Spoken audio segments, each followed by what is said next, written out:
everyone. Today we will study about the Maxwell's distribution of molecular speed. Firstly, secondly, we will discuss about the kinetic gas equation, and thirdly, we will study about the different types of speed. So we are going to cover these three topics in today's video. Okay सबसे पहले हम देखने जा रहे हैं Maxwell's distribution of molecular speed. तो Maxwell Boltzmann ने क्या कहा था? इन्होंने बोला जब भी हम किसी कंटेनर के अंदर गैस को क्या करते हैं, फिल करते हैं, ठीक है। सो मैंने यहाँ पे ये कंटेनर बना दिया और उसके अंदर ये क्या है, आपके गैस के मॉलिक्यूल्स हैं। Since the molecules of the gas are continuously moving, then what will happen? These gas molecules will collide with themselves. Also, these gas molecules will also collide with the walls of this container. है ना? तो आपकी ये जो gas के molecules है आपस में भी कोलाइड करेंगे और इस कंटेनर की वॉल से भी क्या करेंगे, कोलाइड करेंगे, ठीक है। तो इससे होगा क्या? इससे गैस के मॉलिक्यूल्स की जो स्पीड है it will keep on changing, है ना। कुछ मॉलिक्यूल्स जो है स्पीड अप हो जाएंगे, कुछ मॉलिक्यूल्स क्या होंगे, आपके स्लो डाउन हो जाएंगे, ठीक है। तो क्या पता चल रहा है हमें कि ड्यूरिंग कोलिजन जो आपके मॉलिक्यूल्स हैं उनकी जो स्पीड है वो क्या हो रही है, आपकी कंटिन्यूअसली चेंज हो रही है, ठीक है। तो मैक्सवेल ने ये फाउंड किया कि कुछ ऐसे मॉलिक्यूल्स होंगे और वो मॉलिक्यूल्स क्या होंगे, आपके फ्रैक्शन ऑफ मॉलिक्यूल्स। कुछ ऐसे फ्रैक्शन ऑफ मॉलिक्यूल्स होंगे जो कि एक पर्टिकुलर स्पीड को पोजेस करेंगे एट अ कांस्टेंट टेम्परेचर, ठीक है। ऐसे कुछ मैक्सिमम फ्रैक्शन ऑफ मॉलिक्यूल्स होंगे which will possess the particular speed at a constant temperature, ठीक है। और उस स्पीड को इन्होंने क्या बोला, मोस्ट प्रोबेबल स्पीड, ठीक है। तो मैक्सवेल ने कहा कि जब भी आपके मॉलिक्यूल्स कोलाइड करते हैं तो उन मॉलिक्यूल्स में कुछ ऐसे फ्रैक्शन ऑफ मॉलिक्यूल्स होते हैं जो कि एक पर्टिकुलर टेम्परेचर पे, एक कांस्टेंट टेम्परेचर पे एक पर्टिकुलर स्पीड को पोजेस करते हैं और उस स्पीड को हम क्या बोलते हैं, मोस्ट प्रोबेबल स्पीड।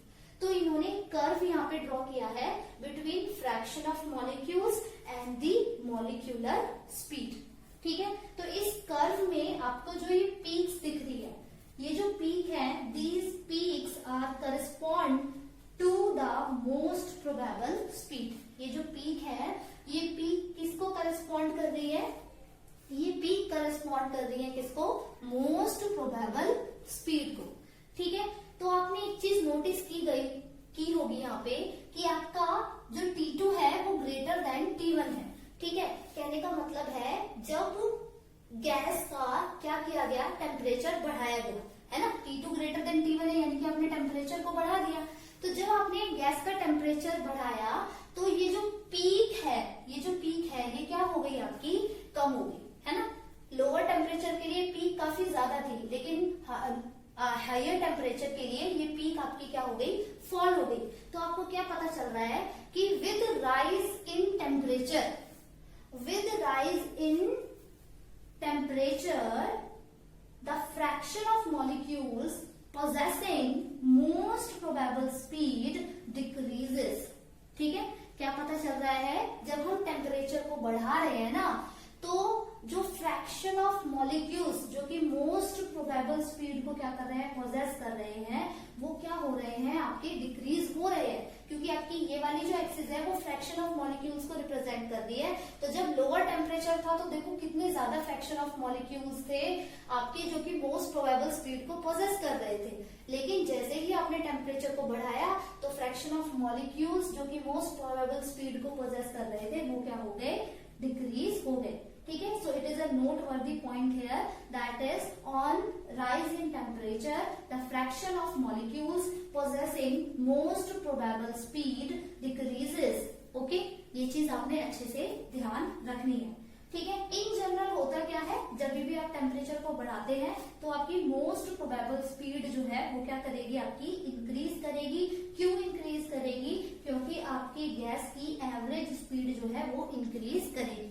ठीक है, जब भी आप टेम्परेचर बढ़ाते हैं तो होता क्या है, आपके गैस की एवरेज स्पीड जो है वो क्या करती है, इंक्रीज करती है। और क्योंकि आपकी एवरेज स्पीड इंक्रीज करेगी तो आपकी जो मोस्ट प्रोबेबल स्पीड है वो भी क्या करेगी, आपकी इंक्रीज करेगी। तो आप देख सकते हो कि यहाँ पे आ गई आपकी मोस्ट प्रोबेबल स्पीड, है ना। तो आपकी क्या हो रही है, टेम्परेचर बढ़ाने से एवरेज स्पीड बढ़ रही है और एवरेज स्पीड बढ़ाने से आपकी मोस्ट प्रोबेबल स्पीड बढ़ रही है। लेकिन क्या चीज घट रही है, आपकी फ्रैक्शन ऑफ मॉलिक्यूल्स जो कि मोस्ट प्रोबेबल स्पीड को पोजेस कर रहे थे एट हायर टेम्परेचर, अब उतने fraction of molecules most probable speed को नहीं पोजेस कर रहे हैं जितने आपके एट T1 टेम्परेचर कर रहे थे। ठीक है, अब हम पढ़ने जा रहे हैं काइनेटिक गैस इक्वेशन। हमारी काइनेटिक गैस इक्वेशन क्या होती है, PV is equal to 1/3 mNu²। ठीक है, इसका डेरिवेशन आपके सिलेबस में नहीं है, एज अ फॉर्मूला आपको इसे याद रखना पड़ेगा। तो PV is equal to 1/3 mNu², where P is the pressure exerted by the gas, V volume of gas है आपका, small m mass of each molecule of gas, small n total number of molecules present in volume V, and small u root mean square speed of the gas. ठीक है, ये चीज आपको अच्छे से क्या करनी है, यहाँ पे ध्यान रखनी है। ठीक है, ये जो m इंटू n है, स्मॉल m इंटू n हमारा किसके इक्वल होगा, कैपिटल M के। ठीक है, स्मॉल m इंटू n जो है आपका, ये हमारा किसके इक्वल लिख सकते हैं हम, कैपिटल M के। और ये हमारा कैपिटल M क्या रिप्रेजेंट करेगा, mass of 1 mole of our gas. ठीक है, तो हमारा ये फॉर्मूला कैसे बन जाएगा, 1/3 mu²। ठीक है, अगर आप चाहो यहां से तो आप u की जो वैल्यू है वो निकाल सकते हो। ठीक है, तो u की वैल्यू क्या आ जाएगी आपके पास, ये हो जाएगा आपका 3PV, है ना। ये 3 उधर चला जाएगा, डिवाइडेड बाय m, और ये आपका u के इक्वल आएगा, और क्योंकि ये रूट में चला जाएगा क्योंकि u क्या था, आपका स्क्वायर था। ठीक है, अच्छा, अब आपको पता है कि मास पर यूनिट वॉल्यूम क्या होता है, डेंसिटी।